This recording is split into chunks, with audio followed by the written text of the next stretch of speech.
शादी के 40 साल बाद आज उन्होंने बातों बातों में किसी बात से नाराज होकर सबके सामने कहा कि तूने आज तक किया ही क्या है। सिर्फ घर पे खाना बनाना और बच्चों को संभालना, और वैसे भी आजकल बच्चे भी तुम्हारी बात कहाँ सुनते हैं, वो अपने मन की ही तो करते हैं। इतने सालों में तूने उनको कुछ नहीं सिखाया, तभी इतने बिगड़ गए हैं दोनों बच्चे। अपने पति की ऐसी बात सुनकर आज पूरी रात सुनीता को नींद नहीं आई। सुनीता सोचती रही, रोती रही, सच में मैंने आज तक किया ही क्या है। अगर मैंने आज तक इस घर के लिए सच में कुछ नहीं किया तो अब मेरा यहाँ रहने का कोई मतलब नहीं। कहाँ जाना है पता नहीं, मगर बस अब और नहीं। ये सोचते हुए सुनीता ने अपने पति विशाल को एक चिट्ठी लिखी। उसमें लिखा था कि मैंने आज पूरी रात सोचा, तुम शायद सही कह रहे थे।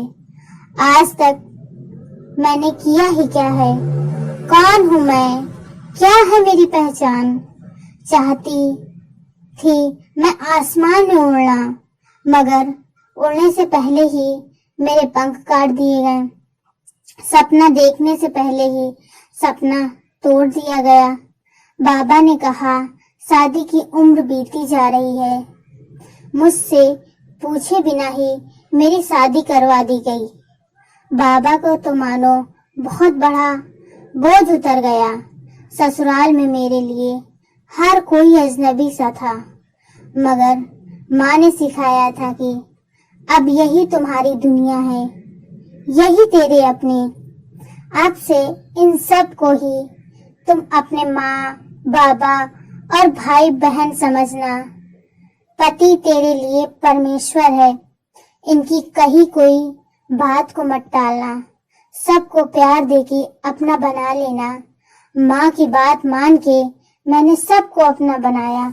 मुझे क्या पसंद था और क्या नापसंद, इसके बारे में कभी सोचा ही नहीं। सुबह को आपको कॉफी और नाश्ता, बच्चों का लंच बॉक्स, बाबा की डायबिटीज की अलग से दवाई, नाश्ता, माँ के घुटनों की तेल मालिश, आपका टिफिन, मार्केट जाना, शाम के खाने की तैयारी करना, माँ को इलाज के लिए बार बार अस्पताल ले जाना, बच्चों को पढ़ाना, उनकी शैतानी बर्दाश्त करना, आपके दोस्त मेहमान बनकर अचानक से आए तो उनके लिए खाना बनाना।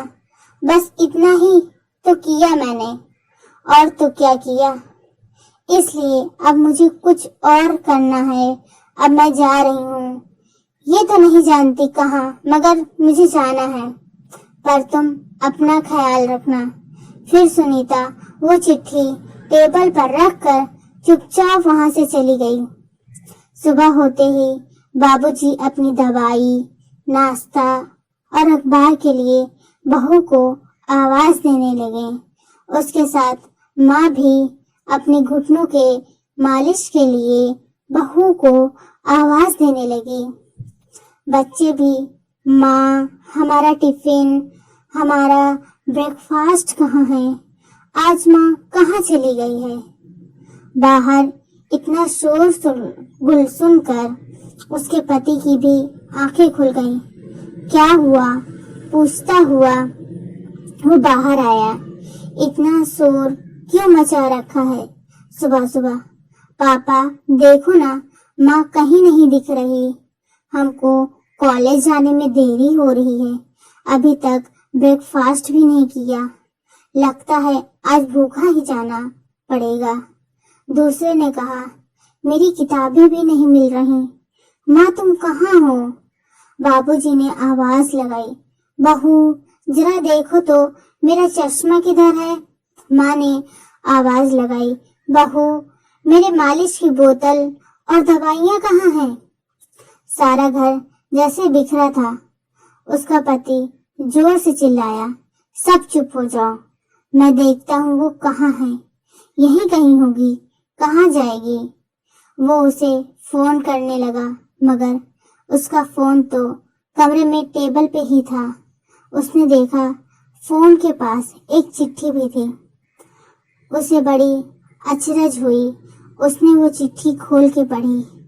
चिट्ठी पढ़कर ही उसे याद आया कि उसने कल शाम अपनी बीवी का कैसे अपमान किया था, वो भी सबके सामने।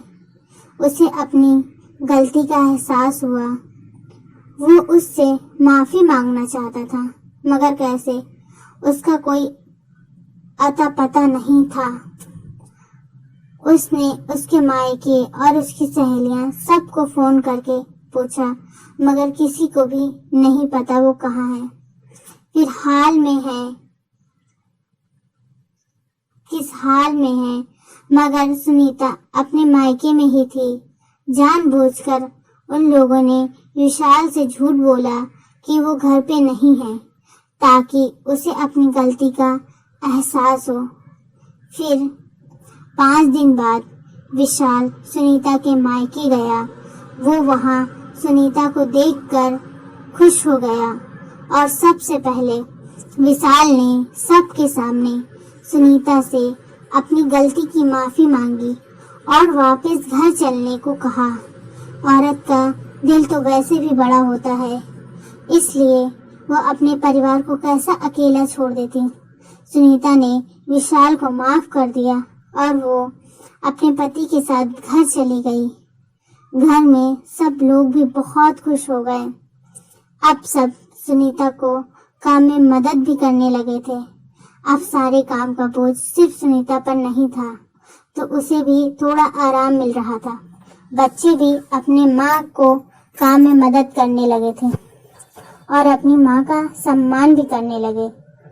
अगर मेरी स्टोरी आपके दिल को छू गई तो मुझे फॉलो जरूर करें।